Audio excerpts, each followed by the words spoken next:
There's a specific kind of heaviness that shows up when you're pushing and nothing responds. That isn't failure. Freedom begins the moment you stop forcing long enough to feel the current that's been carrying you all along.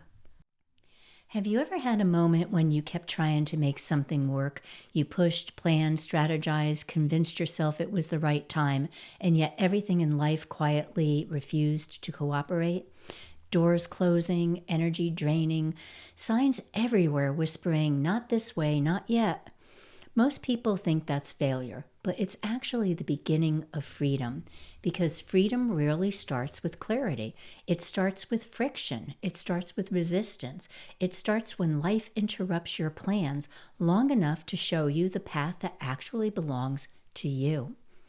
In a few minutes, I'll tell you the exact moment everything aligned, the moment the real vision for Serenith arrived effortlessly. But first, let's go back to where the tension began. Months before Serenith Rising and Serenith Wisdom became what they are now, I had a strong sense of what I wanted to create. I could feel the potential. I could see the structure. I could imagine the impact. And I thought, okay, I'm ready. I'm being called to do this. Let's build it. So I did what many of us do. When a dream feels close enough to touch, I tried to make it happen. I opened my laptop. I wrote plans, created outlines, mapped funnels, designed graphics, brainstormed modules, built timelines, and every one of them, every ounce of that energy felt heavier than it should have. Not wrong, just off. Like walking in shoes half a size too small. You can move, but you can't breathe. Emails wouldn't send. Ideas evaporated as soon as I tried to write them down. Tech glitches appeared out of nowhere, and I'm really a techie. The energy felt like running through water. Looking back now, it's obvious to me. I was building from the mind, not from alignment. Because I felt I was being called to do this, I felt like I needed to do it now. But life kept nudging me, gently, then not so gently, to stop. Here's the thing about the freedom stage. Most people assume freedom comes with ease, but the truth is it often begins with a collapse of what you thought it should look like, a collapse of your old timing, a collapse of the plans your mind created instead of the ones your soul was ready for. That's what was happening with Serenith. At the time, I called it creative block. I told myself I needed more discipline, a stronger routine, a better workflow. But underneath that narrative was a deeper truth I wasn't ready to see. The structure I was building was too small for the version of me that was emerging. Life wasn't blocking me. It was protecting the real vision from being built prematurely. I wasn't saying no. I was saying, not this way, not yet. Let it reveal itself. In a moment, I'll share what happened when I finally surrendered the moment everything shifted from pressure to clarity. There came a day when I sat at my desk and stared at the screen with that familiar tightening in my chest. Not anxiety and not fear, just a contraction. My entire body was saying, this is not the path. And for the first time, I listened without arguing. I closed down the computer. I placed my hands over my heart and I whispered, if this isn't ready, show me what is. It was the first time I'd allowed myself to stop forcing the flow. And when you stop forcing, you create space. And when you create space, life finally has room to move through you. What happened next wasn't subtle. It was a moment of pure clarity, and it arrived when I least expected it. It was deep in the middle of the night, the hour when everything is still, when the mind sleeps, but the soul is wide awake. I opened my eyes with a kind of certainty pulsing through me that I can only describe as electric. The words Serenith Rising and Serenith Wisdom were suddenly there in my head, fully formed, complete, alive, not as names, but as structures, not as programs, but as frequencies, not as ideas, but as portals. The clarity I had been trying to build from effort arrived effortlessly the moment I surrendered the old form. That's what the freedom stage feels like. Life moving through you instead of you moving against it. It wasn't until a few weeks later that I understood the deeper pattern. Serenith could only emerge when I became the version of myself capable of carrying it. And that version of me was born through surrender, not strategy. Through letting go, not holding on. Through listening, not pushing. Through flow, not force. In this next part, we're going to explore why this happens, why freedom feels so unfamiliar at first, and why the moment you stop resisting it, your entire life begins to reorganize around truth. Freedom sounds beautiful in theory, but in practice, it can feel strange, uncomfortable, even intimidating. Not because freedom is dangerous, but because it requires a different relationship with yourself. Freedom invites you to trust your timing, your intuition, your inner rhythm, your own light. And for most of us, that's unfamiliar territory. So let's explore why. First, freedom asks you to trust the moment instead of control the outcome. You've been conditioned to believe that security comes from plans, that success comes from pressure, that progress comes from effort, that safety comes from predictability. So when freedom arrives and says, you can relax, you can listen, you can move what feels true instead of what feels expected, the mind doesn't know what to do with that. It's like loosening a tight shoelace after years of wearing it hard knotted. The relief feels good, but the looseness feels foreign. The ego whispers, are you sure you're allowed to move this way? Shouldn't you be working harder? What if relaxing means you'll fall behind? But freedom doesn't make you fall behind. Freedom puts you back in rhythm with your life. In a moment, I'll share the body signal that tells you when the rhythm is active. Here's the paradox. Force feels familiar, flow feels free, and freedom feels new. You know force, pushing, gripping, overthinking, hustling, trying to control timing, trying to control perception, trying to control outcomes. You've lived there for years. We all have. But freedom requires a shift from I must create this to I'm co-creating this. From I must push to I must listen.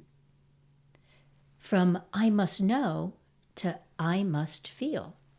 This shift is what scares the ego because the ego can't measure alignment. It can measure effort, it can measure busyness, it can measure doing, but alignment is sensed, not calculated. That's why freedom feels like stepping into a new atmosphere. Not wrong, just unfamiliar. 3, freedom asks you to reveal your true self. This is the part where we don't talk enough about it. Freedom isn't just about movement. Freedom is about identity. When you live in conscious flow, you stop performing, you stop over-explaining, you stop pretending you don't know who you are. You stop minimizing your inner truth to make others comfortable. Instead, you begin to show up fully, honestly, unapologetically. And that level of authenticity, it's liberating, but also very, very vulnerable.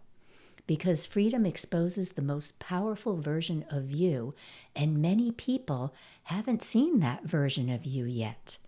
Freedom is the courage to be seen without shrinking.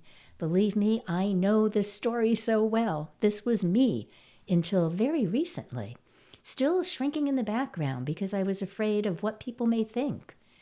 But true freedom is the courage to be seen without shrinking. That was worth repeating. And in a moment, I'll share how your energy shifts the instant you embrace that level of authenticity. 4, freedom recalibrates your relationship and your environment. This is where most people get caught off guard. When you step into freedom, your boundaries strengthen, your clarity sharpens, your intuition becomes louder, your tolerance for misalignment decreases, your energy becomes selective, your sense of truth becomes undeniable.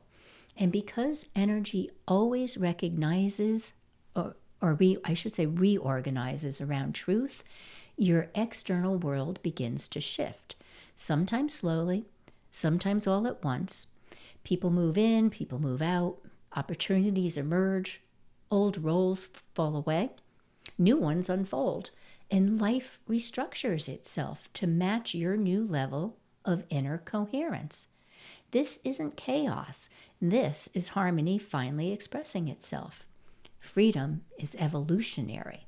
In a few minutes, I'll tell you the moment that I saw this happen in my own life, the moment everything reorganized around the real Serenith structure. But first, number 5, freedom is natural. You just forgot how to live it. This is the real truth at the heart of the freedom stage. You were born free. Born free. Do you remember that song? Anyway, you were born free. You were conditioned into control. An awakening is simply remembering that you were born free.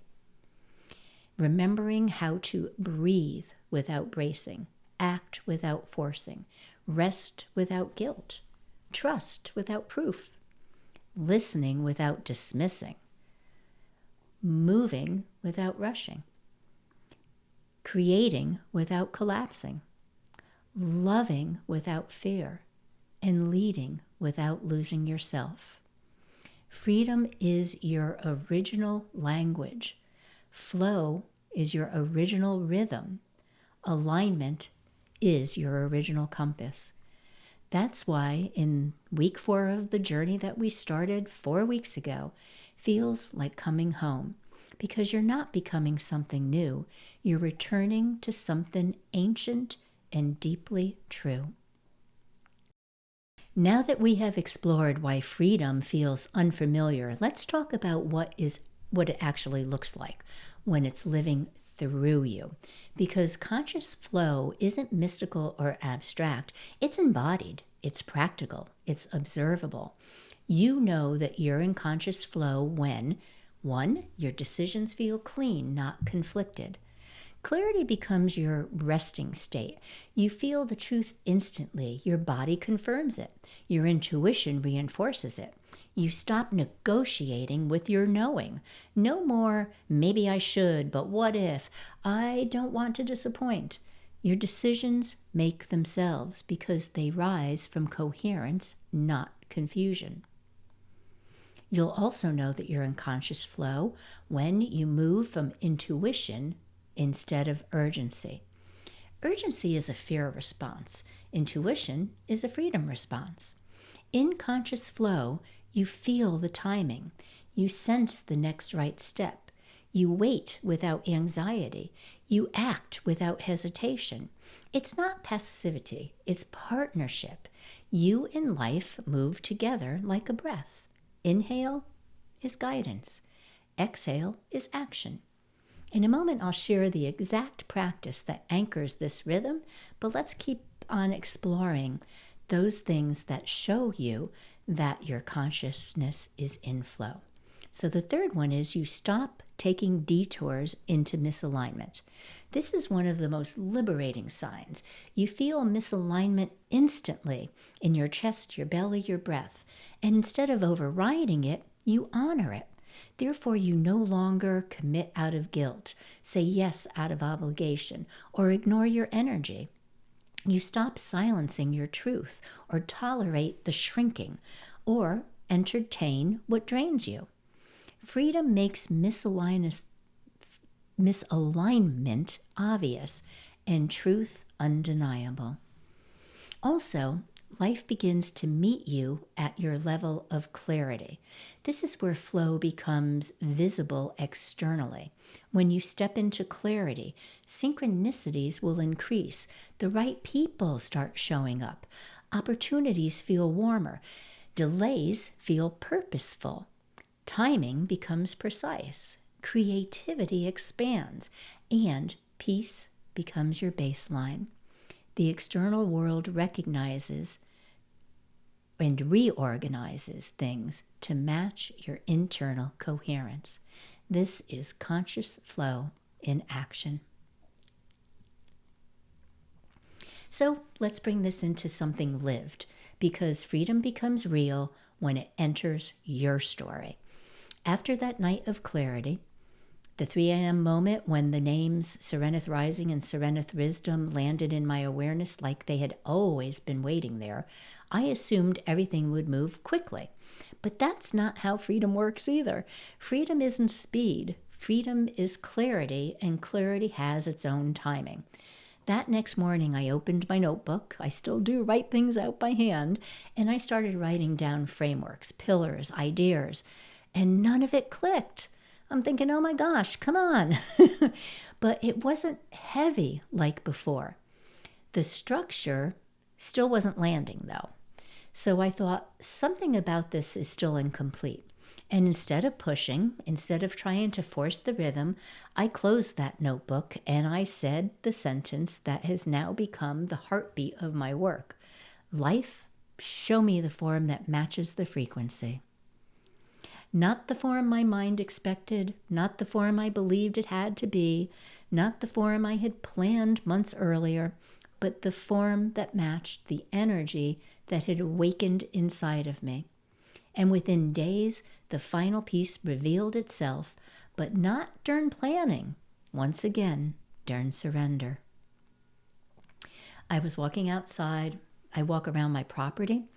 And I was breathing in that wide, grounded stillness that I get when I'm outside, because it always tells me the truth.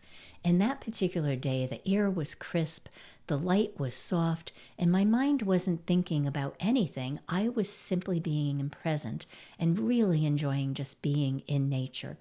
And in that presence, the entire ecosystem reorganized itself like a constellation snapping into place.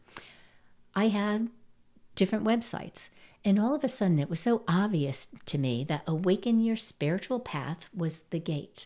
Serenith Rising was the journey, and Serenith Wisdom was the expansion for moving forward into your awakening journey. I stopped walking, and it felt like the earth had taken a breath with me. It was really a fantastic moment. That was the structure that had been trying to reach me for months, and I had overthought so many times, and then just as I was out in nature, it fell into place. This was the expression that matched my actual frequency. This was the alignment my body had been waiting for, not the system I tried to force, the system that revealed itself when I became free enough to carry it. That's conscious flow. That's the freedom stage, when life stops being something you manage and becomes something you express. So in your own life, take this story of mind and apply it to those things that you're trying to force. Because I promise you, eventually, that moment in your life will occur too. Because it begins to move with you instead of against you when you open up to surrender. We're going to take a moment and really make this real for you now. Freedom isn't a concept, it's a sensation. It's a practice, a way of inhabiting your own life without shrinking or pushing. So here is a simple, powerful way to feel the freedom stage in your own body. Sit comfortably. Let your shoulders soften. Place a hand on your heart and one on your lower belly. Now breathe in gently to the count of 3. And exhale slowly to the count of 6. As you breathe, whisper inwardly, I release control. Do that on the inhale. and then say, and I return to flow. Do it again. Inhale presence, exhale pressure. Inhale truth, exhale fear. Inhale freedom, exhale everything you were never meant to carry alone. Feel the spaciousness return. Feel the rhythm settle. Feel the ease rise. This is the frequency of freedom. Quiet, steady, unmistakable. It doesn't rush you, it expands you. And when you learn to move from this place, from this breath, this presence, this alignment, your life rises to meet the truth inside you. If this reflection helped you recognize your own place in the flow, take a moment to subscribe so you don't miss the final step of this awakening arc. Next time, we're going to close Journey 1 by stepping fully into embodied freedom, the place where your inner truth becomes the way you move through the world, where clarity becomes expression, where intuition becomes leadership, where flow becomes your natural state. I'd be honored to walk that with you. I'm Cheryl T. Campbell. Until we meet again, many blessings to you and yours. And remember, you don't find freedom, you return to it, one clear breath at a time. Bye-bye for now.